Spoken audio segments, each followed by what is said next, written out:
In this video, I want to show you how to delete alarm permanently on iPhone. To delete any alarm permanently on your iPhone, it's very simple and very basic to do. To delete any alarm, you want to look for the clock app on your iPhone. As you can see, I have my clock app over here. Just tap on the clock app.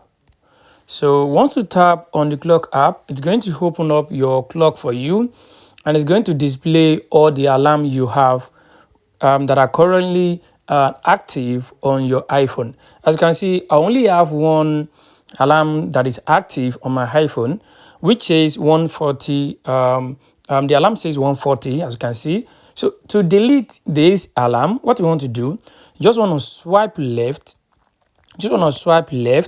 Once you swipe left, it's going to display delete.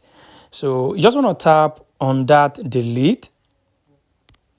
So once you tap on delete, the alarm will be deleted successfully. As you can see, we have successfully deleted this alarm. So guys, this is how you can actually delete any alarm permanently on your iPhone. I hope this video helped you. Thanks for watching.